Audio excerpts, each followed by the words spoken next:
Bienvenue et merci à toutes et tous pour votre participation à cette deuxième journée de webinaire professionnel proposée par le Salon du Livre et de la Presse Jeunesse en Seine-Saint-Denis. 2 journées composées de plus de 80 rencontres avec l'édition de jeunesse.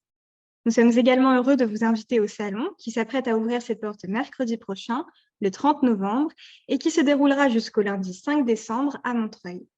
En tant que professionnel du livre et de l'enfance, il vous suffit de vous accréditer en ligne sur slpjplus.fr pour vous y rendre en accès libre sur toute la durée de l'événement. Bienvenue à ce webinaire professionnel. L'Agrumes fête ses 10 ans. Je vous rappelle que vous pouvez poser des questions tout au long de la rencontre via la rubrique Q&R en bas de votre écran. Je laisse maintenant la parole aux intervenants. Bon échange à vous. Bonjour à tous. Je vous remercie d'être présent pour participer à ce webinaire. Donc, moi, je suis Guillaume Griffon, je suis l'éditeur de l'Agrumes. Et donc, comme c'est annoncé dans le titre, l'Agrumes, cette année, ça fête ses 10 ans. Donc, c'est un anniversaire qui compte. Voilà, donc, on voulait faire un petit échange autour de la maison d'édition. Alors, non pas en déroulant notre ligne éditoriale et en parlant du catalogue, mais on trouvait que c'était plus intéressant, plus incarné d'inviter des auteurs, autrices, illustrateurs, illustratrices de la maison d'édition à venir parler donc à la fois de leur travail, de leur création, de leur actualité, et puis aussi, du coup, comme on parle de la maison d'édition, de la collaboration avec l'Agrumes, comment ça se passe, comment c'est passé. Alors du coup, petite présentation, c'est moi qui fais la présentation rapide des intervenants. Donc autour de la table, il y a Léa Decamp. Alors Léa Decamp, c'est l'autrice illustratrice d'un premier album, elle a signé son premier album chez nous, c'est Où va le chat, qui est sorti en 2020 et qui avait été vraiment très, très repéré, qui avait eu un très beau succès et récompensé par le prix Talent Cultura, et qui a sorti l'année suivante, donc l'année dernière, cet album, à l'autre bout de la Chine, et qui a une actualité, puisqu'on ouvrira 2023 avec une nouveauté de Léa qui s'appelle Qui veut jouer avec Pierre. Ensuite, Louise Drull. Donc, Louise Drull, elle signe cette année son premier album qui est ici. J'espère que vous me voyez en gros. Caracol ou La nuit ensoleillée. Ensuite, Charline Jiquel qui a publié son premier album chez l'Agrumes, celui-là qui s'appelle Petit fantôme, qui est sorti en 2018 et qui a une nouveauté cette année, très bel album qui s'appelle Le Grand Départ, que voici. Ensuite, Violette Vaïs, alors cette année, c'est assez remarquable, elle signe 2 livres chez l'Agrumes. Un livre jeunesse, là, que voici, Léon s'ennuie, qui lui aussi a eu vraiment un très, très bel accueil critique, très repéré, là, qui est sorti au printemps. Et une bande dessinée pour adultes qui est sortie à la rentrée de septembre, voilà, qui est ici. Très, très belle BD, plus personnelle, qui s'intitule La Tempête. Et enfin, en BD aussi, Simon Bournel-Bosson, qui signe en octobre une première bande dessinée chez l'Agrumes qui est ici, qui s'appelle Les Trompettes de la Mort. Un très, très gros projet, très ambitieux. Voilà. Alors, très rapidement, juste l'Agrumes, la ligne de l'Agrumes quand même pour l'avoir en tête. Donc, c'est une maison d'édition qui est autour de… Nous, on travaille l'illustration. Donc, on ne fait pas des livres jeunesse, mais des livres illustrés. Et donc, ça s'illustre avec une partie de notre catalogue pour la jeunesse, avec une partie petite enfance, avec beaucoup de livres objets, de livres très ingénieux dans les formes, des albums, plutôt pour maternelle. Et puis, on explore aussi la partie bande dessinée, là, à destination d'un public adulte. Alors, une caractéristique de l'Agrumes, c'est que nous, on fait que des livres d'auteurs, ce que j'appelle entre guillemets des livres d'auteurs, c'est-à-dire on fait aucune commande. Nous, on accompagne les auteurs, illustratrices, les artistes dans la publication d'une œuvre qui émane d'eux, en fait. Hein, c'est eux qui arrivent, qui viennent nous voir avec un projet, une idée, et on vient les accompagner, les aiguiller pour donner une forme de livre à une inspiration, une intention artistique. D'où aussi le parti pris de donner la parole à nos auteurs, autrices, là, pour échanger autour de la maison d'édition. Et enfin, une fierté chez l'Agrumes, c'est qu'on fait beaucoup de premiers livres. Hein, on est vraiment découvreur de jeunes talents et des premiers livres avec des jeunes artistes qu'ensuite on souhaite accompagner. Donc voilà, comme c'est le cas de Léa, de Charline, qui en a fait 2, de Violette, etc. Alors du coup, je vais commencer avec toi, Léa. Léa, donc Où va le chat Et à l'autre bout de la Chine, alors je trouvais que c'est sympa de commencer par une petite anecdote, Léa. Et je vais projeter, je vais partager un petit PDF. Alors, une seconde. Voilà. Tac. Voilà, vous devez le voir. Et donc, voilà une petite anecdote, peut-être, Léa, je trouvais ça intéressant, sympa que tu nous parles de la rencontre avec l'agrume, parce qu'il y a une petite histoire autour de ça, comment tu as découvert la maison d'édition et ce qui t'a donné envie de publier ton premier album chez nous. Oui, déjà bonjour à tous.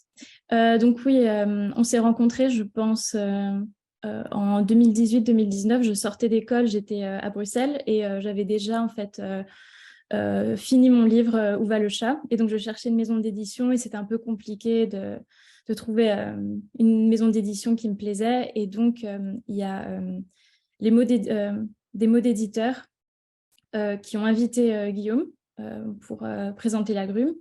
Et donc, j'ai assisté à cette rencontre où il a parlé de la maison d'édition, il a présenté les livres et ça m'a donné confiance.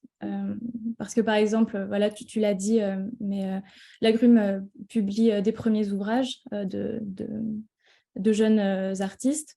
Donc, ça m'a donné confiance et j'avais pris avec moi Où va le chat pour présenter à Guillaume, sauf que quand il a terminé de parler, il y a peut-être 3 ou 4 illustratrices qui se sont levées en même temps pour toutes lui présenter des projets en même temps. Et donc, moi, je me suis un peu dégonflée.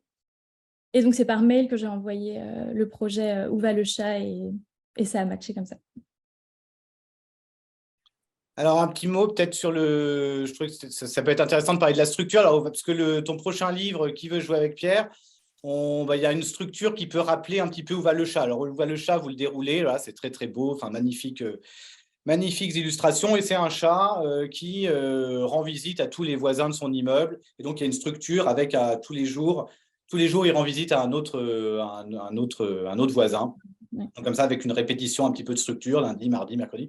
Et le prochain livre, Qui veut jouer avec Pierre, donc ça répète un petit peu une structure un peu proche, parce que là, on a le personnage principal, c'est un petit garçon, et il fait le tour de la maison, là, il passe de pièce en pièce pour trouver un compagnon de jeu parmi les membres de la famille, et à chaque fois, ça va se terminer par une bêtise.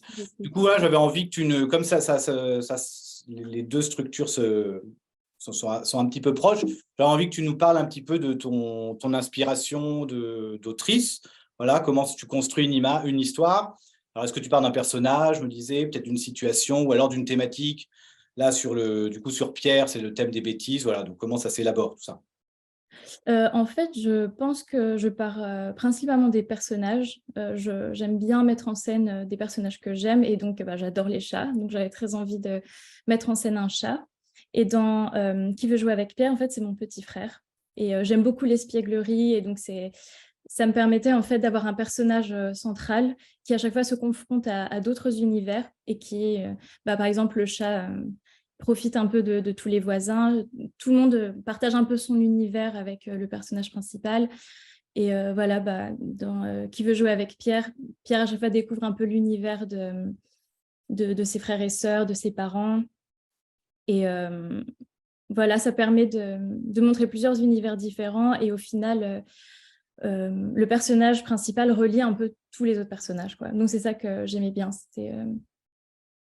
C'est la connexion, en fait, entre tous les personnages. Les personnages. Ouais. Eh ben, on a d'ailleurs ça donc là, un petit mot sur là, je balaye aussi à l'autre bout de la Chine, cette question de la connexion, c'est aussi au cœur de ce projet. Alors, c'est un magnifique album aussi avec une structure une structure narrative qui est originale, parce qu'on a sur la couverture, on le voit, les deux personnages, en fait, ils sont deux narrateurs et qui vivent une aventure un peu croisée, mais ils se rendent compte qu'à la fin du livre, une petite fille qui vit à la campagne et un petit garçon qui vit en ville et en Chine.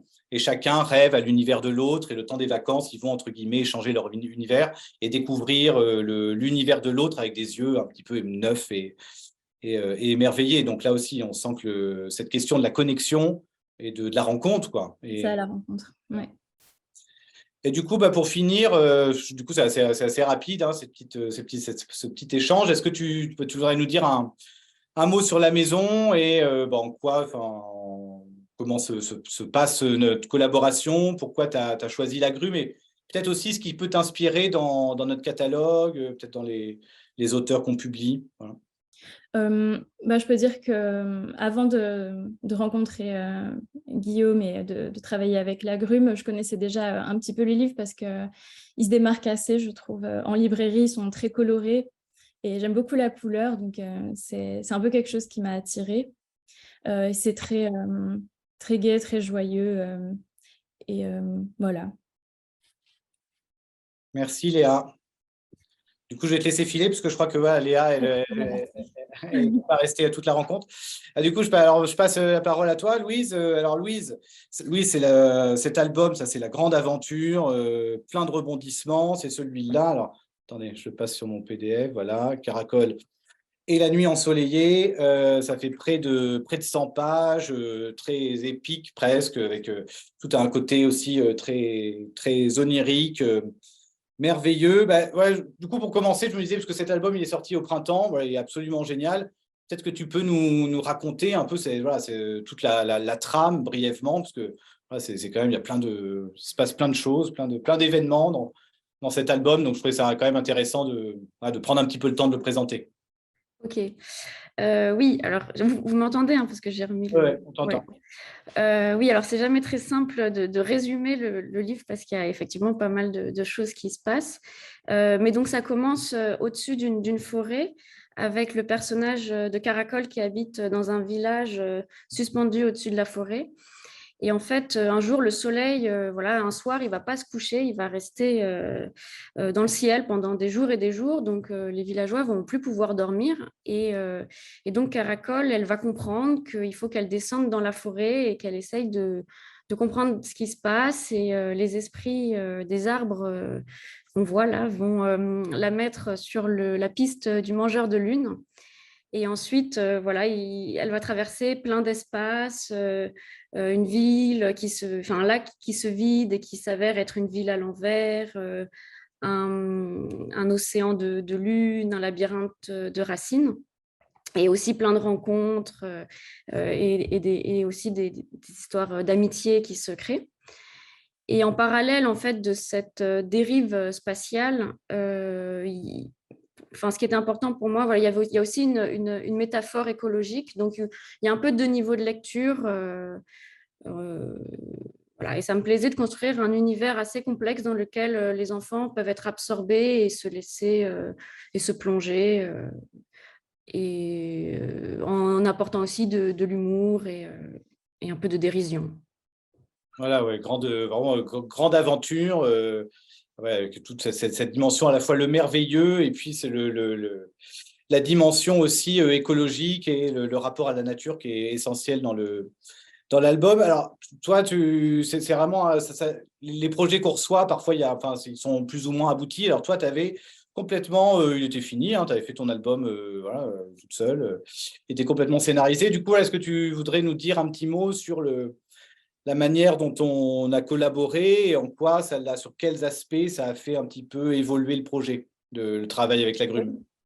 Alors, c'était sympa. Enfin, au début, Guillaume, tu as aussi commencé par poser beaucoup de questions. Mais alors ça, pourquoi? Et si? Alors, du coup, c'est bien, ça permettait de tester un peu la robustesse de l'histoire, en fait. Est-ce que les choses se tiennent? Est-ce qu'il y a une réelle logique?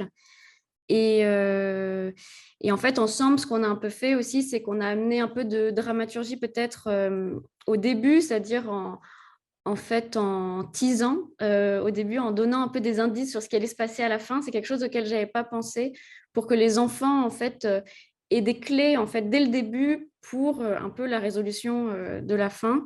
Voilà, donc d'amener un peu comme ça, un peu plus une structure dramaturgique. Et donc, ouais, c'est quelque chose auquel je n'avais pas pensé.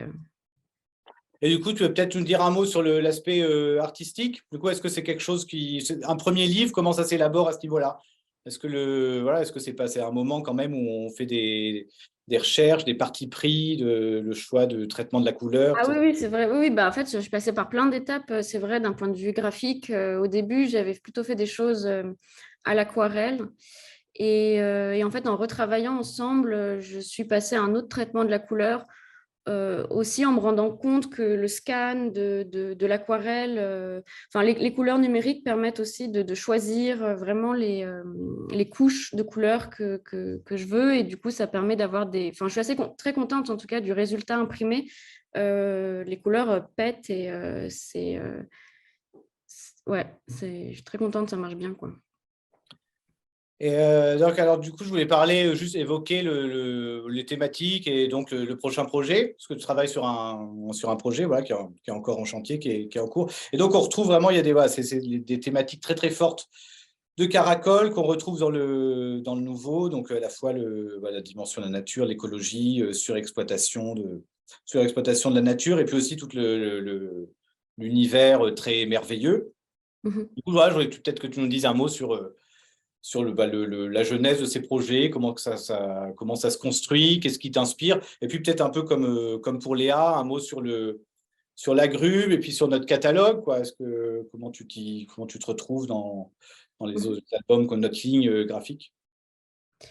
Alors, pour le prochain projet, oui, alors là, c'est vrai qu'il y a une dimension écologique, et c'est vrai que dans mes livres, j'aime bien mélanger le politique et le fantastique. Ça peut être toutes sortes de choses. Là, on a parlé effectivement d'exploitation des ressources, mais ça peut être aussi comment on représente les corps, la diversité des corps, la représentation du genre.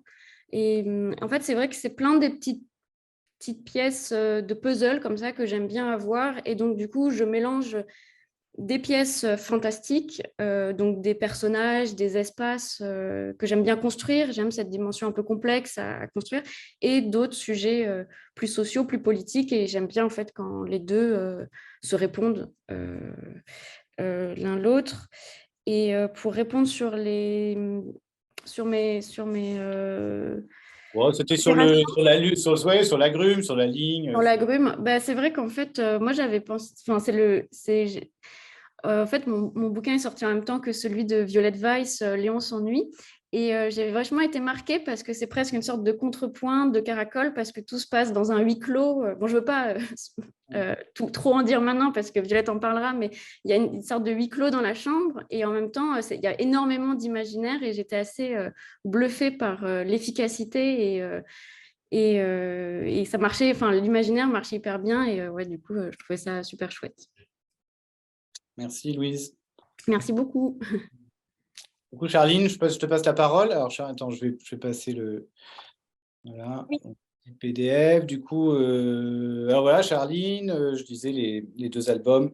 Et donc, la nouveauté, c'est le grand départ. Voilà, l'histoire ce petit macareux, là, c'est vraiment adorable, qui il doit s'apprêter à partir parce que c'est bientôt la grande migration avec sa famille. Tout le monde doit partir. Lui, il n'a pas du tout envie de partir parce qu'il est très attaché. Il a tous ses copains et puis son île de Bretagne, il l'adore. Et donc, le temps de l'album, c'est ce temps d'apprentissage du départ. Voilà, comment on doit se faire à l'idée, accepter de partir. Alors, ouais, du coup, ma première question, c'était, je trouve que voilà, cet album, une de ses grandes réussites, c'était le rythme, je trouve, alors à la fois dans la narration, parce qu'il y a un peu un petit effet histoire randonnée, mais qui est plus, je trouve, qui est pas systématique, donc qui est assez chouette, parce que ce petit macareux qui s'appelle Marin, voilà, il va rencontrer plusieurs personnages, donc il y a comme ça quelque chose qui se répète un petit peu, mais c'est pas tout à fait jamais à l'identique, les rencontres des personnages qu'il va croiser. Donc je trouve que la structure à ce niveau-là, ça marche très bien, et puis il y a tout un rythme narratif aussi qui est vraiment réussi. Donc là, j'espère qu'on peut s'en rendre compte, mais vraiment on sent qu'il y a vraiment toute une réflexion sur ton chemin de fer, entre l'alternance, entre des grandes planches, des planches simples, des cabochons, le rythme du texte. Voilà. Donc voilà, je voulais que tu nous dises un petit mot là-dessus, sur la manière dont tu construis tes histoires, comment l'histoire de ce macareux s'est élaborée pour arriver à cet album. Ouais, alors au début, quand je t'ai envoyé le chemin de fer, il n'était pas exactement, l'histoire n'était pas aussi aboutie, on va dire. En fait, jusqu'à la moitié, par exemple, au foot bassin, là, la page que tu montres, c'était plus ou moins la même, mais toi, tu me disais que ça manquait un peu de rebondissement, et que l'histoire, en fait, elle s'arrêtait assez rapidement après ça. Et que du coup, on ne voyait pas trop le personnage cheminer. Et donc, je me suis dit, bon, d'accord, je pensais que mon histoire, elle était bouclée, elle était géniale et que c'était bon, ça faisait un livre. Et en fait, il a fallu que je me replonge dans l'écriture. Et finalement, j'ai ajouté plus de personnages. En effet, quand il décide de partir de chez lui pour ne pas migrer, en fait, il fugue, en fait, et il va rencontrer plein de personnages différents. Et je voulais que dans ces personnages, on ressente vraiment les côtes bretonnes, toute la faune et la flore. Et donc, en fait, je me suis dit que c'était le bon moyen pour intégrer des animaux marins. Donc, il va rencontrer un phoque, des petits crabes, le bassin. Voilà. Et donc, en fait, ça va lui permettre aussi d'évoluer mentalement. Parce qu'il est très, très grognon au début. Il est très ronchon. Et en fait, il va perdre ses objets préférés au fur et à mesure, soit en les perdant, soit en se les faisant voler, soit en les donnant pour aider les gens. Et du coup, en fait, de petit animal grognon, il va s'apaiser de plus en plus et à la fin, finalement, devenir philanthrope et aider ses amis et partir, en fait, le cœur léger de son île. Voilà. Donc ça, en fait, c'est vraiment un travail qui s'est fait à deux parce que j'aurais peut-être pas autant poussé mon histoire si tu m'avais pas aiguillé sur le fait qu'il fallait qu'il y ait un peu plus de rebondissements, ce genre de choses. Donc ouais, c'était vraiment une cool collaboration pour continuer à écrire l'histoire, en fait, ensemble, je trouve. Ouais, C'est c'est vrai. complète, quoi, maintenant que quand je l'ai envoyé la première fois. Je l'ai relu il y a pas longtemps et je me suis dit, ah ouais, c'est beaucoup mieux maintenant. Ouais, voilà, c'est très, il y a il y a vraiment l'ambiance du bord de mer, effectivement, toutes les rencontres et puis le cadre, c'est ça, c'est vraiment l'album qui sent les embruns, quoi. Et alors, ben voilà, du coup, ça, c'était une des premières planches. Donc, ouais, j'avais envie que tu nous parles peut-être un peu de choix graphiques, parce que alors, tes deux albums, le Petit Fantôme et donc le Grand Départ sont faits en Pantone, en teinte directe, c'est-à-dire qu'on n'est pas en quadrichromie, mais on est avec des couleurs spéciales, donc qui réduisent un petit peu la palette de couleurs. Et en même temps, on va chercher, alors c'est peut-être moins visible à l'écran du coup, mais on va chercher des couleurs voilà, très pop, très lumineuses qu'on n'obtient pas en quadrichromie. Du coup, voilà, peut-être que tu peux nous parler de ce parti pris graphique. Et puis du coup, comme tu m'avais demandé d'intégrer ces deux premières planches, voilà, peut-être que tu peux nous Ouais. raconter un petit peu comment le style a évolué par rapport à la première version. Bah, c'est vrai que pour Petit Fantôme, j'avais travaillé avec trois Pantones. Et en fait, j'avais travaillé comme ça parce que j'ai une formation en gravure. Et donc, en fait, je trouvais ça plus simple de travailler mes images comme en sérigraphie ou en lithographie. Et en fait, quand j'ai commencé à écrire Le Grand Départ, c'était il y a 2 ans. Donc mes dessins, ça fait un peu longtemps. Et quand le projet, je l'ai signé avec toi et que je me suis mise à recommencer les dessins et que j'ai réussi de redessiner comme j'avais mis à la base dans mon projet, j'arrivais pas du tout à me sentir de redessiner comme ça à nouveau. Je trouvais que mes dessins étaient vieux et maladroits, en fait. C'est vrai, quand je les regarde maintenant, mes premiers dessins, ils étaient assez vides. Enfin, je sais pas, je voulais quelque chose de plus coloré. Et en fait, finalement, je me suis rendu compte que réutiliser une manière avec comme pour Petit Fantôme, avec différents calques et travailler en Pantone, ça aurait peut-être plus de sens pour ce livre. Du coup, en fait, ce que je fais, c'est que je travaille en couches de noir, je dessine tout en noir. Mais avant de me lancer dans tous les dessins, je t'avais demandé, genre, mais du coup, est-ce que ce serait possible d'imprimer en 4 Pantone? Et quand tu as dit oui, j'étais trop contente parce que ça fait des couleurs super vivantes, en fait. Et moi, je trouve que ça, en fait, grâce au Pantone, je pouvais faire plein de nuances très vives, en fait. Et j'avais envie de retranscrire un peu ce côté bord de mer très lumineux. Et c'est chouette. Et surtout les Pantones, en fait, je trouve que ça amène une qualité au livre que même je vois une lectrice ou un lecteur qui a jamais entendu le mot Pantone peut ouvrir un livre et c'est imprimé en Pantone. Et en fait, je pense que n'importe qui peut se rendre compte de la différence d'impression. Et même si c'est infime ou inconscient, ça amène vraiment un poids dans le livre, je trouve. Et donc, Ouais, Ouais, tout à fait. Ouais, c'est tout de suite, c'est éclatant et donc on sort d'un univers auquel on est habitué visuellement, celui de la quadrichromie, quoi. Tout de suite, on a des couleurs voilà, qui sont extrêmement lumineuses. Du coup, un petit mot, Charline, si tu veux nous dire un mot aussi sur notre catalogue, comment tu trouves ta place au sein de la collection jeunesse.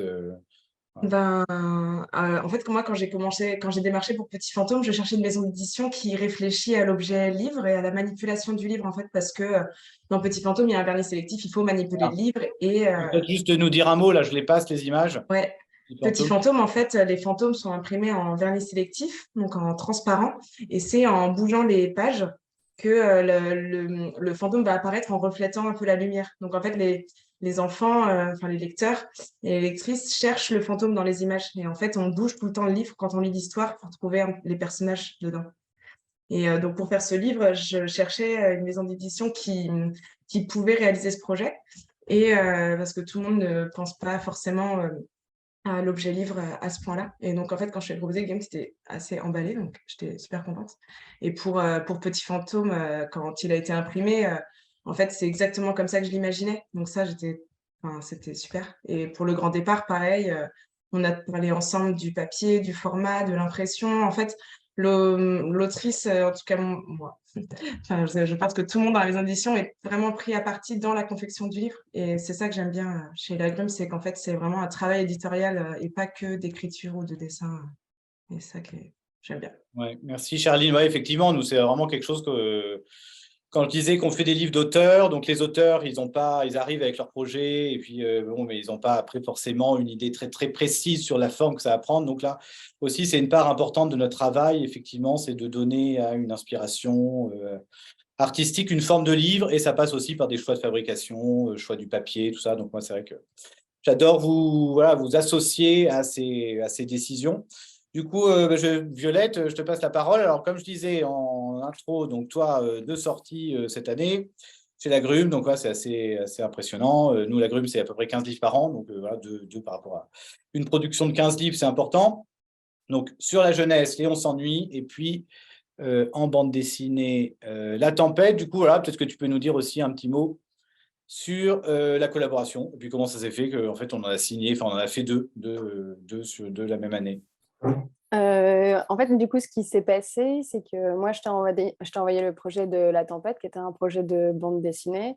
Et au cours du moment où on a travaillé ce projet-là, en fait, j'avais Léon s'ennuie déjà sous le coude que j'avais déjà écrit, que je t'ai montré et qui t'a tout de suite plu. Et comme je l'avais presque fini, finalement, c'est sorti avant La Tempête, alors qu'elle a été présentée après.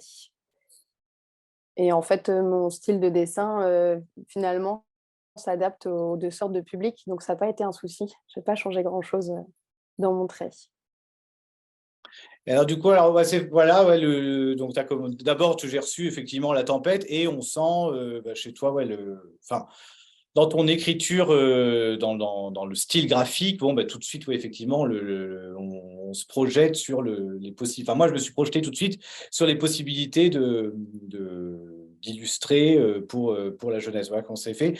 Alors, La Tempête, je voudrais quand même qu'on développe un peu sur La Tempête, donc bande dessinée personnelle, hein, parce que c'est quelque chose avec un matériau autobiographique. Donc, tu nous parles du cancer de ta mère, donc de la maladie. Et puis, en parlant de la maladie, tu parles aussi de la famille. Peut-être tu pourrais nous dire comment ça trouve aussi sa place. Ça, c'est quelque chose c'est vrai que ça a complètement sa place chez Lagrume. Donc, comment s'est passé le début de notre collaboration? Voilà, et pourquoi tu as choisi de nous l'envoyer? Et peut-être que tu peux aussi nous raconter un petit peu la première forme de ce récit. Au départ, c'était un récit graphique. Donc, tu peux peut-être nous parler un petit peu. Oui. Déjà, j'ai choisi Lagrume parce que j'avais regardé tout ce qui avait été publié en roman graphique et je me suis reconnue dans le style parce que c'est souvent très coloré, déjà cette maison d'édition. Et donc, comme j'aime les couleurs fortes, je me suis reconnue. Et en plus, dans les romans graphiques déjà édités, c'était souvent un style assez naïf. Donc, je me suis dit, peut-être qu'il y a une place pour moi là-dedans.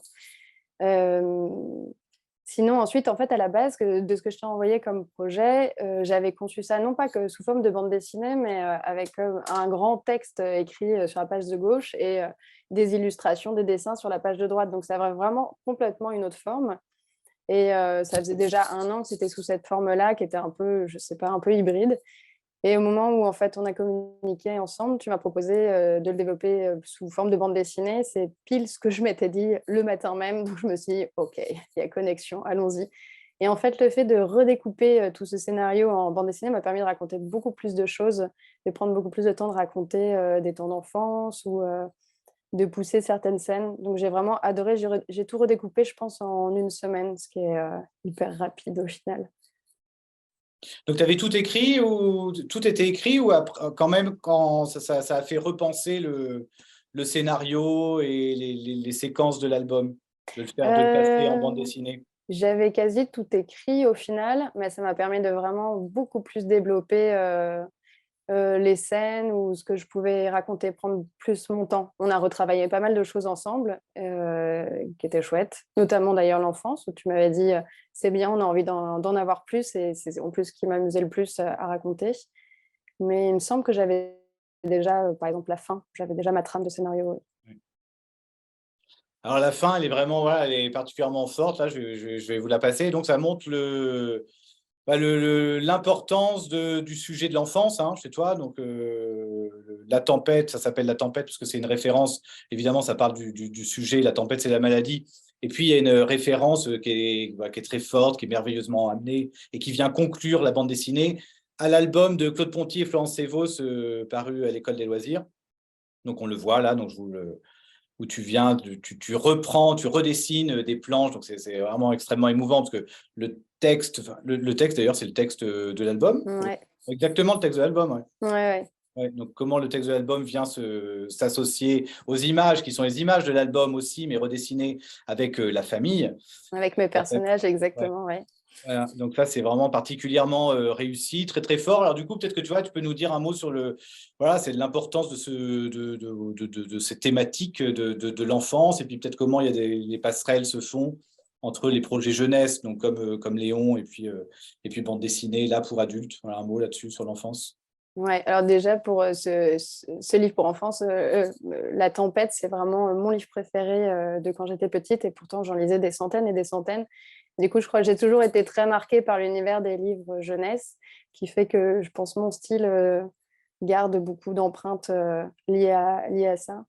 Et au final, je pense que mon style s'adapte autant jeunesse qu'adulte, et c'est pas un souci pour moi de changer disons, de public, parce que du moment que ça m'amuse, ça reste facile à faire, peu importe ce que je raconte, je sais pas.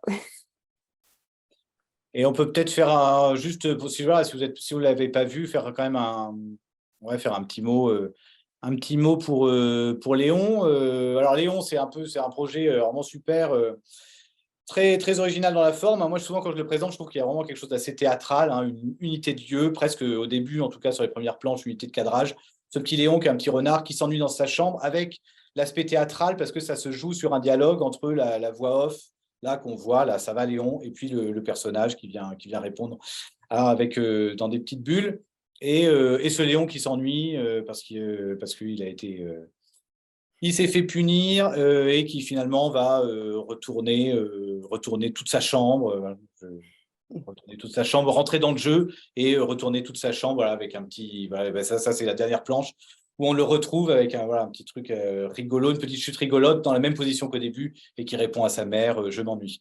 Du coup, là aussi, je trouve que c'est intéressant comment ça s'élabore, ça c'est des souvenirs d'enfance. Il y a quand même c'est très simple, mais en fait, c'est très original quand même d'avoir un seul lieu, un seul personnage que la maman, on la voit jamais. Donc, c'est très minimaliste, mais du coup, c'est très bien dosé. Donc, c'est particulier comme parti pris.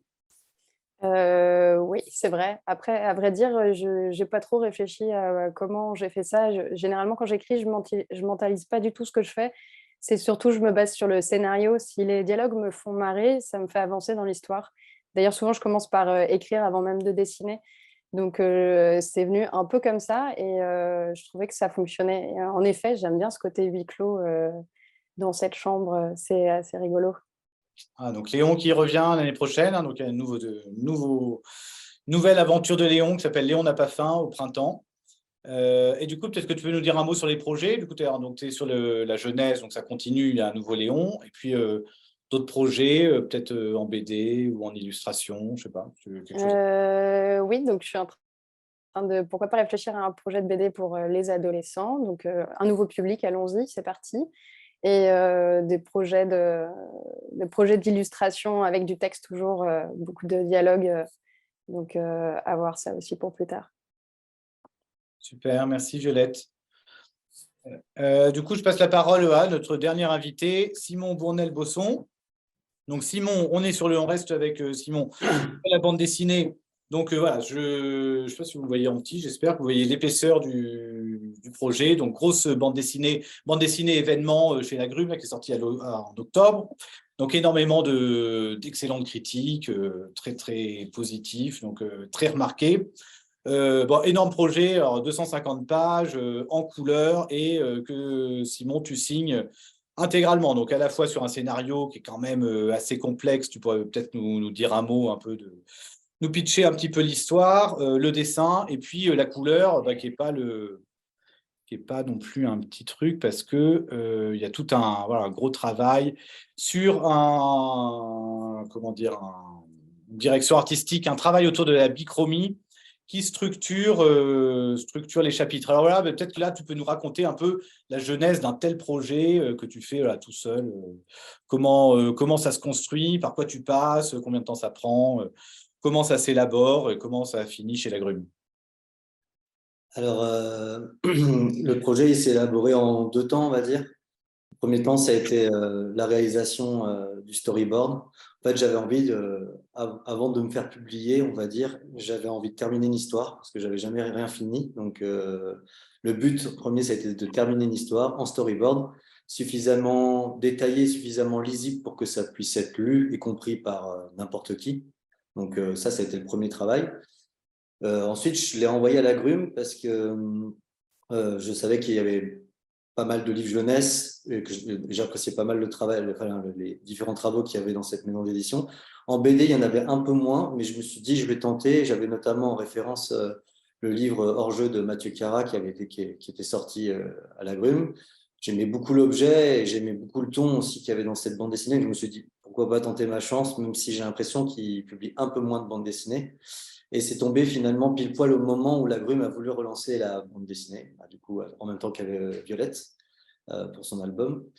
Et donc, ça s'est fait un peu comme ça, un peu un coup de chance, un peu un alignement de planètes, quoi. Voilà.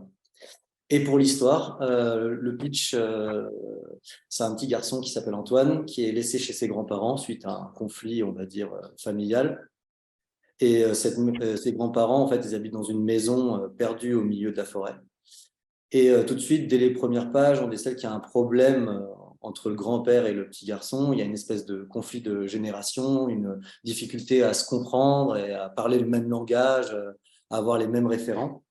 Un jour, ils vont ensemble aux champignons et Antoine se perd. Et là, il se passe un phénomène fantastique qui va changer complètement la perspective de l'histoire et la trajectoire de l'enfant. Et voilà, donc c'est un livre qui parle d'émancipation et puis c'est une sorte de récit initiatique aussi. Voilà, c'est un enfant qui grandit et c'est vu d'une manière à la fois très réaliste et à la fois, dans un deuxième temps, très onirique. Donc voilà. Et ça, c'est combien de temps alors pour construire, arriver à sortir une BD comme ça? Je dirais que, en fait, en tout, ça m'a pris 2 ans. La première année, il y a eu l'écriture, il y a eu le storyboard. J'ai avancé assez rapidement pendant le confinement parce que le soir, j'avais rien à faire. Donc, au moins, j'étais focus sur mon histoire et sur mon projet. Donc, ça m'a permis d'avancer vraiment vite. Et c'est vrai que c'est mon premier vrai livre tout seul, donc il m'a fallu un peu du temps avant de me lancer, mais au moment où je me suis lancé, c'est sorti un peu tout seul. J'avais des idées quand même très précises et un découpage aussi qui était assez pensé et assez intuitif, donc ça allait très vite. Ensuite, il y a eu la recherche de l'éditeur qui a mis un peu plus de temps. Et puis ensuite, il y a eu le dessin qui m'a pris à peu près un peu moins d'1 an, on va dire. Voilà, à temps plein. Ouais.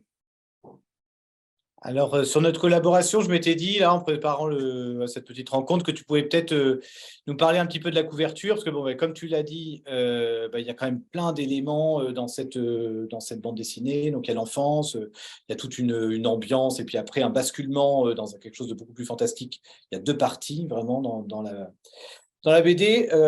Bon, et puis, il y a aussi tout le travail sur la couleur, hein, ce parti pris d'être en micro. Bon. Donc, on est arrivé à cette couve qui est vraiment particulièrement forte, qui accroche quand on la voit en librairie, très réussie, parce ça donne déjà pas mal de… Voilà, il y a plein d'éléments. Il y a aussi le petit cerf blanc là, en haut de la montagne. Bon, du coup, comment par quoi on est passé? Peut-être que tu peux nous faire raconter un petit peu les étapes pour arriver au choix de cette couverture, à la composition de cette couverture. La couverture, finalement, c'était l'exercice qui était le plus proche de ce que je fais au quotidien, parce que moi, à la base, je suis graphiste.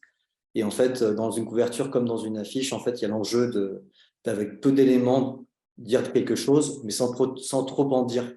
Et là, c'était toute la difficulté, parce que comme il y a un twist dans mon histoire, eh ben, il faut à la fois qu'on comprenne qu'il y a un twist, mais en même temps, il faut pas en dire trop dès la couverture, sinon on révèle toute l'histoire et ça n'a pas vraiment d'intérêt. Donc tout l'enjeu, ça a été justement dans la composition de l'image, les éléments qu'il fallait mettre en avant ou pas mettre en avant, comment construire l'image. Et donc ça, c'est quelque chose qu'on a réfléchi ensemble. Il y a eu plusieurs versions de couverture où parfois un personnage était mis en avant plus qu'un autre. Mais finalement, c'est cette couverture qu'on a retenue parce qu'elle intègre en fait tous les éléments qui peuvent donner des clés de lecture. On s'est dit, je me souviens, ce qui serait super, c'est qu'une fois qu'on a lu l'histoire, quand on regarde la couverture, on se dise ah ouais, d'accord, ça y est, j'ai compris pourquoi il y avait ces éléments-là en fait en couverture et pourquoi ça fonctionne et pourquoi dès la couverture finalement on a quelque part les indices qui nous mettent sur la piste de compréhension de l'histoire. Donc voilà, ça s'est construit comme ça. Ça a été finalement, parce que globalement, tu m'as laissé quand même hyper libre. Hein. D'ailleurs, ça a été un peu la phrase d'accroche que tu m'as donnée quand on s'est eu pour la première fois au téléphone. C'était avec moi, tu feras le livre que tu as envie de faire. Donc ça, c'est une promesse qui a été clairement tenue, quoi. J'ai vraiment eu beaucoup de liberté dans la conception du bouquin. Tu as intervenu en fait à des moments où voilà, techniquement, il y avait des petites impasses, où il y avait des choses qu'il fallait régler, mais c'était plus d'ordre technique finalement et comment dire, ou de lecture, voilà, pour le confort de lecture, voilà, c'était plus ergonomique qu'autre chose. Mais sinon, oui, voilà, c'était vraiment le livre voilà, que j'ai vraiment voulu faire et ça, c'est hyper agréable et c'est hyper confortable, on va dire.